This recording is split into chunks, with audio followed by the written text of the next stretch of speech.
Hello दोस्तों, राधे राधे सभी को। कैसे हो? आशा करते हैं कि बहुत बढ़िया होंगे। आज है हमारा episode 2 forex trading zero to hero classes में। आज हम बात करने वाले हैं फंडामेंटल, जो फॉरेक्स की एक नींव है जिसपे पूरी फॉरेक्स खड़ी है। तो बिना टाइम को वेस्ट किए चलते हैं हम अपने सेशन की ओर, और मैं अपना स्क्रीन रिकॉर्डिंग को ओपन करता हूँ। ठीक है दोस्त, मैंने अपना स्क्रीन रिकॉर्डिंग ओपन कर लिया और आप देख पा रहे होंगे कि ये जो मेरा पीडीएफ है, ये जो पीडीएफ आपको दिख रहा है, इस पीडीएफ में आज सेशन 2 का पूरा लेक्चर शामिल है। इसी पीडीएफ के माध्यम से मैं आपको समझाने की कोशिश करूंगा कि करेंसी पेयर क्या होता है, फॉरेक्स मार्केट में कैसे काम करता है, फंडामेंटल एनालिसिस कैसे इस पे काम करता है। आप जानेंगे कि मार्केट का स्ट्रक्चर कैसा है, मार्केट का टाइमिंग क्या होता है। फॉरेक्स मार्केट में 4 टाइम फ्रेम होता है। बोला जाता है कि 4 स्ट्रक्चर पे काम करता है, मतलब कि 4 सेशंस होते हैं। तो 4 सेशंस कौन कौन होने वाले हैं, तो चलिए हम स्टार्ट करते हैं वीडियो को। आप देख पा रहे होंगे दोस्त कि फॉरेक्स मार्केट की कोर स्ट्रक्चर यहाँ देखेंगे आप। थोड़ा सा मैं इसको ऑन कर लेता हूँ। पहले हम बात करने जा रहे हैं फॉरेक्स मार्केट की कोर स्ट्रक्चर पे। थोड़ा सा इसको रेड कर लेते हैं, ठीक है। फॉरेक्स मार्केट की कोर स्ट्रक्चर पे, जिसमें ये बोल रहा है कि ये एक डिसेंट्रलाइज मार्केट है। ठीक है, ये बोला है कि एक क्या है, डिसेंट्रलाइज ग्लोबल मार्केट है यहाँ, यानी कि कोई सेंटर एक्सचेंज नहीं होता है। यानी कि आपने बीटीसी का तो नाम सुना ही होगा। अब बीटीसी में बता सकते हो कि उसका मालिक कौन है? बीटीसी का नहीं, क्योंकि ये क्या है, एक डिसेंट्रलाइज एक्सचेंज है और ये कोई इसका सेंटर नहीं होता, ये कहना चाह रहा है। अब मैं आपको थोड़ा सा आगे ले चलता हूँ। ये बोल रहा है कि ये मार्केट 24 घंटा खुला रहता है। और कितना दिन? 5 दिन। यानी 24x5 का मतलब होता है 24 घंटे 5 दिन, और 24x7 का मतलब होता है 24 घंटे 7 दिन। यानी कि हफ्ते में जितने दिन होते हैं पूरे दिन, इसमें से 2 दिन कम है, मतलब 5 दिन है। वो 2 दिन कौन सा हो रहा है? सैटरडे और संडे को बंद रहता है मार्केट। जिसमें बीटीसी तो क्रिप्टो में बीटीसी तो 24 घंटा और 24x7 वो काम करता है बीटीसी। लेकिन जो फॉरेक्स मार्केट में करेंसी पेयर्स होते हैं, ये 5 डे ही काम करते हैं, संडे और सैटरडे को छोड़कर। ठीक है, तो चलिए मैं आपको इस इधर ले चलता हूँ। तो ये बोल रहा है, थोड़ा सा मैं इसको रफ करता हूँ। ठीक है, रफ करने के बाद थोड़ा सा मैं इसको आपको समझाने की कोशिश कर रहा हूँ। दोस्त, आप समझना, जो भी त्रुटि हो एक भाई समझ के मुझे माफ़ कर देना, क्योंकि मुझे कोई अनुभव नहीं है ज़्यादा ऐसे लेक्चर्स लेने का। ठीक है, तो चलो आओ। ये बोला है कि ये मार्केट 24 आवर 5 दिन के लिए खुला रहता है, जिसमें कितने सेशंस होते हैं, मेजर कितने सेशंस होते हैं। पहला होता है टोक्यो, दूसरा होता है लंदन, तीसरा होता है न्यूयॉर्क, तीसरा होता है न्यूयॉर्क, चौथा होता है सिडनी। यानी ये 4 सेशन है। पहला क्या है? टोक्यो। दूसरा क्या है? लंदन। तीसरा क्या है? न्यूयॉर्क, यूएस मार्केट बोला जाता है जिसको। चौथा क्या है? सिडनी। सिडनी। अब मैं इसको अभी आपको एक अपने जो भी मेरा जो भी एक्सपीरियंस है, जिस पे मैंने पूरा अपना वो कॉपी में मैं लिखा हूँ, उस पे लेके चला हूँ, उससे आपको आसानी से समझ में आएंगी। तो थोड़ा सा मैं इसको ऊपर करता हूँ। ठीक है दोस्त, आप देख पा रहे होंगे। ये बोला है कि लंदन और न्यूयॉर्क मार्केट में क्या होता है, लंदन और न्यूयॉर्क मार्केट में सबसे ज़्यादा वैलिडिटी होती है। यानी कि इसमें डॉलर की, मतलब बोला जाए यूएस मार्केट ओपन हो जाता है और डॉलर एंट्री करता है इसमें। तो ये मार्केट ज़्यादा वैलिडिटी की होती है, मतलब इसमें ज़्यादा ऊपर नीचे मार्केट होता है। अभी मैं समझाऊंगा आपको, थोड़ा सा आगे बढ़ो। दूसरी बात है, करेंसी पेयर्स क्या है। दूसरा क्वेश्चन, मैं इसी क्वेश्चन को ले चलता हूँ अपने पीडीएफ पे, वहाँ समझा रहा हूँ आपको। मैंने बनाया इधर, आप आ जाओ नीचे, यहाँ आ जाओ, यहाँ आ जाओ। मैंने बोला कि 4 सेशंस होते हैं। पहला है ऑस्ट्रिया, थोड़ा सा इसको, सॉरी, इसको बंद कर। पहला ऑस्ट्रिया, दूसरा है जापान, तीसरा है यूके, चौथा है अमेरिका में, जिसको यूएस बोलते हैं। ठीक है, अब देखो, ऑस्ट्रिया को बोलते हैं सिडनी, जो कि हमारा नीचे था। दूसरा है जापान, एशिया मार्केट, जिसको टोक्यो पहले पे ही था। कितने बजे ओपन होता है वो भी मैं लिख दिया हूँ, यहाँ पढ़ लेना। ठीक है, और यूरोप यानी यूके मार्केट लंदन को बोलते हैं। ये 12:30 पे ओपन होता है, 9:30 पे बंद हो जाता है। और चौथा है यूएस अमेरिका न्यूयॉर्क मार्केट, ये 6:30 पे और 6:30 पे चालू होता है, शाम को 6 बजे यानी कि 6 PM। ठीक है, 6 PM पे चालू होता है, 2:30 पे बंद हो जाता है। ऐसे ही करके ये चारों मार्केट है, बेस्ट टाइमिंग फ्रेम। अगर आपको नीचे आओगे यहाँ, तो मैं ये भी लिख दिया हूँ थोड़ा सा, कि इस चीज़ को समझाने से पहले मैं आपको एक चीज़ बताना चाहूँगा मेरे दोस्त। देखो, फॉरेक्स मार्केट में पहले चीज़ आपको ये समझना होगा कि फॉरेक्स मार्केट किस पे ट्रेड करता है। वो करेंसी पेयर्स पे करता है। 2 देशों के बीच में जो करेंसी होती है उस पे वो ट्रेड करता है। अब 2 देशों के बीच करेंसी हो गई, जैसे आप देख रहे होंगे जापान, ठीक है, जीबीपी जो भी है, ठीक है, ब्रिटिश पाउंड है। आप यहाँ देख पा रहे होंगे ऑस्ट्रिया, कनेडिया, जो भी, मतलब ये करेंसी है। अब इस बीच में क्या होगा? ट्रेड होगा। जैसे आपने नाम सुना होगा, अभी मैं ऊपर आपको लेके चलूंगा, यूएसडी जेपीवाई, यानी कि जो जापानीज करेंसी है यूएसडी, यानी डॉलर यूएस से, वो क्या करते हैं? मैच हो गया। अब आप ये भी देख रहे होंगे कि आईएनआर यूएसडी, हम आईएनआर बोलते हैं, आईएनआर या आईएनआर और यूएसडी। अभी मैं इसको भी बताऊंगा इसका मतलब क्या होता है। यानी कि 2 देशों के बीच में जो ट्रेड होता है उसको हम ट्रेडिंग बोलते हैं, और उसी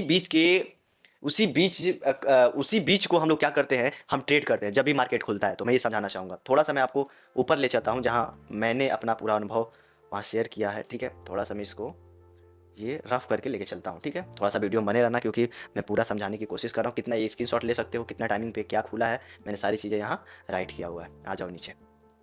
तो ये बोल रहा है कि 4 फ्रेम होते हैं जिसमें कि Tokyo, London, New York, Sydney 4 major sessions होते हैं। ये चारों सेशंस मैंने लिखा है। अब आ जाओ सेकंड की, ये बोला कि करेंसी पेयर होता क्या है, ठीक है? करेंसी पेयर होता क्या है? तो बोला कि फॉरेक्स मार्केट में हमेशा करेंसी पेयर एक दूसरे के खिलाफ ट्रेड करते हैं। और करेंसी पेयर जैसे JPY USD, मैंने बोला ना JPY USD, JPY अभी मैंने नीचे जो भी लिखा हुआ था आप उसको स्क्रीनशॉट लेना, मैं फिर लेके जाता हूँ। जापानी करेंसी और ये अमेरिकन करेंसी दोनों में क्या हो रहा है, ट्रेड हो रहा है। JPY USD, ठीक है? अब देखो JPY USD, अब इसमें कौन कौन सा, कौन बेस करेंसी है, कौन क्वाड करेंसी है, मैं बताऊंगा आपको। तो पहले आप ये समझो इन दोनों के बीच में ट्रेड हो रहा है, USD JPY और किसके बीच, सॉरी JPY USD के बीच। तो JPY क्या हुआ, पहले ही थोड़ा सा मैं इसको रफ करूंगा, सॉरी, बताओ क्या हुआ JPY। यहाँ देखोगे आप, यहाँ देखोगे, यहाँ USD और हम मान लें JPY या JPY USD या GBP या JPY, सॉरी JPY, ठीक है? अब देखो JPY USD और USD JPY और GBP JPY, अब इसमें क्वाड करेंसी कौन है, बेस करेंसी कौन है, मैं आपको बता रहा हूँ। जैसे यहाँ आ जाओ, यूरो USD यहाँ देख रहे हो, GBP JPY देख रहे हो, USD INR देख रहे हो। तो अब देखना, पहला हिस्सा बेस करेंसी होता है, यानी कि जो यूरो EUR/USD ये जो दिख रहा है, ये जो पहला है इसको हम क्या बोलते हैं, बेस करेंसी। जो दूसरा है उसको क्या बोलते हैं, क्वाड करेंसी। आप देखो यूरो क्या है, बेस करेंसी है, पहला वाला है बेस करेंसी। USD क्या है, क्वाड करेंसी। और सोचना कि जैसे जब क्वाड करेंसी बढ़ेगा, यानी कि माना कि डॉलर का दाम बढ़ेगा, तो ये जो डॉलर नीचे है क्वाड करेंसी, जब ये बढ़ेगा, इधर मैंने पहले से ही राइट की, जब ये बढ़ेगा तो ये क्या होगा, मार्केट इसके अनुसार चलता है और मार्केट क्या होगा, गिरना स्टार्ट हो जाएगा, मार्केट गिरना स्टार्ट हो जाए। यानी कि जब भी क्वाड करेंसी बढ़ता है और बेस करेंसी अपने पे स्टेबल होता है, यानी कि आप सोचो कि मैं आपको एक एग्जांपल दे रहा हूं 2 पेन के माध्यम से, कि ये मैंने माना ये बेस करेंसी है और ये क्वाड करेंसी है।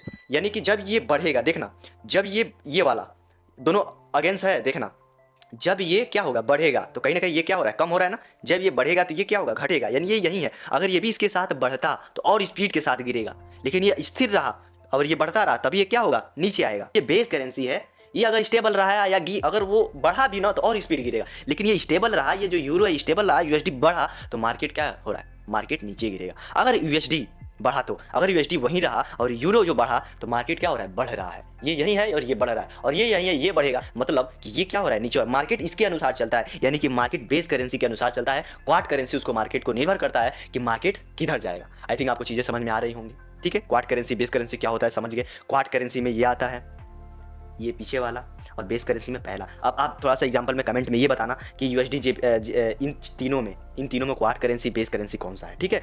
मैंने आपके लिए 2 लाइन लिखा है, जरा ध्यान दीजिएगा कि सुना है आज समंदर को बड़ा गुमान आया है, सुना है आज समंदर को बड़ा गुमान आया है, उधर ही ले चलो कश्ती जहां तूफान आया है। मेरे दोस्त, सुना है कि समंदर को बड़ा गुमान आया है, उधर ही ले चलो कश्ती जहां क्या आया है, तूफान आया है। तो चलो ऐसे इसको करते हुए मैं वीडियो को आगे बढ़ाता हूँ, ठीक है?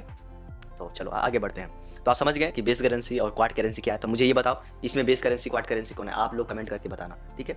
मैं आपको दे रहा हूँ USD CHF है ना, इसमें बेस करेंसी क्वाड करेंसी आप लोग कमेंट में बताना। दोस्त हमारे साथ आप लोग बने रहो, देखो मैं जो भी बताऊंगा रियल बताऊंगा, अपने अनुसार जितना अनुभव मैं यहाँ शेयर करने की कोशिश करूंगा, ठीक है? समझ में आया आपको? अब आ जाओ, अब बात आता है कि पहले आपने क्या पढ़ा, यहाँ आपने पढ़ा कि करेंसी पेयर्स क्या होता है। अब आप पढ़ोगे कि करेंसी पेयर्स क्या होता है, तो कितने प्रकार का होता है। अब हम बताते हैं। पहला होता है मेजर करेंसी पेयर, दूसरा होता है माइनर करेंसी पेयर, तीसरा होता है exotic currency pair. Major currency pair में वो करेंसी पेयर आता है जिसमें क्या होता है कि मार्केट, मतलब ज्यादातर क्या होता है कि इस वैलेटाइल होता है, तो वो क्या, उसको हम मेजर करेंसी पेयर बोलते हैं, सॉरी मेजर बोलते हैं, ठीक है? माइनर में क्या होता है, थोड़ा सा मार्केट स्टेबल होता है और हम इसमें ज़्यादा स्प्रेड लगता है, ठीक है? और जो एक्जोटिक होता है इसमें क्या होता है, मार्केट ज़्यादा वैलेटाइल नहीं होता है और स्प्रेड बहुत बड़ा बड़ा होता है। मैं आपको अभी नीचे समझाऊंगा, देखना ही। तो मेजर करेंसी पेयर में कौन आएगा, यूरो USD आएगा, GBP JPY USD JPY, ये सब मेजर में आएंगे। और माइनर में कौन आ रहा है, यूरो GBP आएगा, AUD JPY, इसमें USD नहीं है। यानी कि जो मेजर करेंसी पेयर होता है उसमें USD नहीं होता, क्योंकि USD अमेरिकन करेंसी पेयर है। अब अमेरिका का हाल तो आप जानते ही हो दोस्त, ठीक है? फिर अब आगे बढ़े, मेजर में क्या होता है, USD नहीं होता। USD जो होता है मेजर करेंसी पेयर के क्वाड या बेस में कहीं नहीं होता, इतना जान लो, ठीक है? और माइनर में क्या होता है, USD शामिल होता है, एक्जोटिक में भी होता है, लेकिन हम मानते हैं कि यहाँ भी कोई नहीं है। और इसमें क्या होता है, स्प्रेड ज़्यादा लगता है, यानी कि मार्केट ऐसे चल रहा है, स्प्रेड देखोगे तो इतना, ये तो पूरा स्प्रेड ही खा लेगा, $2-3 $4 जो जैसे आपने बाई के स्प्रेड खा लेगा। तो इसमें स्प्रेड के कारण तो बिगिनर के लिए मेजर करेंसी पेयर यानी जो पहला होने वाला है उसी में ट्रेड करना चाहिए। यानी कि मैं पहले ही बता दूँ आपको, GBP JPY में कर सकते हो, यूरो USD में कर सकते हो। इन धीरे धीरे करके आप सीख सकते हो। मैं अभी तो क्लास अभी हम लोग धीरे धीरे आगे बढ़ा रहे हैं, तो थोड़ा समझने की कोशिश करना, ठीक है। अब करेंसी स्ट्रेंथ के बारे में बात करेंगे हम लोग कि करेंसी का स्ट्रेंथ क्या है, क्या कौन कैसे मजबूत है। देखो करेंसी की स्ट्रेंथ वीकनेस अलग अलग होती है। उदाहरण के तौर पर अगर USD मजबूत होता है तो यूरो USD नीचे आएगा, जैसे मैंने आपको पहले ही बता दिया था। अगर ये मजबूत होगा USD, ये मजबूत होगा, देखना यूरो और USD फिर आया ना, ये मजबूत हो रहा है तो ये क्या होगा, ये क्या हो गया, अगर ये मजबूत हो गया यानी पीछे वाला ये बेस हो गया, ये क्वार्ट, अगर क्वार्ट मजबूत हुआ तो बेस क्या होगा, गिरेगा, ये होगा नीचे आएगा मार्केट, समझे। आगे बढ़ो। अगर ऑयल बढ़ रहा है तो कनेडियन मजबूत होगा, क्योंकि आप लोग समझ पा रहे हो, अगर ऑयल बढ़ेगा तो कनेडियन जो मार्केट है ये क्या होगा, मजबूत होगा। यानी कि जो क्योंकि कनाडा से ऑयल क्या होता है, एक्सपोर्ट होता है, यहाँ लिखा भी है कनाडा से क्या होता है, ऑयल एक्सपोर्ट होता है। प्रो डेटा करेंसी पेयर्स में क्या करते हैं समझते हो, उन्हें ज़्यादा फायदा मिलता है, वो समझ के करते हैं। तो हम आगे बढ़ते हैं आउटड्रो की ओर। दोस्त आउटड्रो में मैं यही आपको बताना चाहूँगा कि फॉरेक्स मार्केट कैसे चलता है मैंने बता दिया, करेंसी पेयर्स कैसे काम करते हैं मैंने बता दिया, किन पेयर कौन सा पेयर ट्रेड करना सेफ है मैंने ये भी बता दिया, कि जो मेजर करेंसी पेयर होता है उसमें ट्रेड करना सेफ है। अब मेजर करेंसी पेयर में कौन कौन आया वो भी मैं बताया हूँ, मेजर, माइनर और एक्जॉटिक, 3 होता है करेंसी पेयर जिसमें आपको मेजर करना चाहिए। एज ए बिगनर हो तो धीरे धीरे करते हुए आगे बढ़ो, ठीक है, ये भी मैंने बता दिया। फिर मैं आगे बढ़ता हूँ। हालांकि इस वीडियो में PDF आपको मिलेगा, PDF नीचे मैं आपको दिखा रहा हूँ। तो आपको मेजर माइनर का लिस्ट बनाना है और आपको अपने डायरी में जो भी आप बना रहे हो उसमें लगेगा। बेस्ट टाइम ट्रेड करने का क्या है आप बता सकते हो, 6 बजे से लेके रात को मान के चलो 11 बजे तक, क्योंकि इसमें हमारा US मार्केट ओपन होता है, समझे। हाँ, होमवर्क शीट पे आपको 3 पसंदीदा करेंसी पेयर के बारे में लिखना है दोस्त, और आप कमेंट में भी 3 अपने पसंदीदा करेंसी पेयर के बारे में बताओ, ताकि मैं जान पाऊँ कि आपका कौन सा करेंसी पेयर पसंदीदा है, ठीक है। और अगले वीडियो में मैं आपको क्या समझाऊंगा, ट्रेडिंग प्लेटफॉर्म, यानी कि कैसे आप ट्रेडिंग को देखते हो। यानी कि अभी आप तो बस पढ़ रहे हो, अब आपको एक्चुअली मेजर, माइनर और एक्जोटिक करेंसी पेयर दिखेंगे एक साथ। तो चलो मैं वहाँ लेके चलूँगा तीसरे वीडियो में। अभी तो हमारा दूसरा वीडियो चल रहा है जो कि नॉलेज पर्पज से है। हम आगे बढ़ते हैं।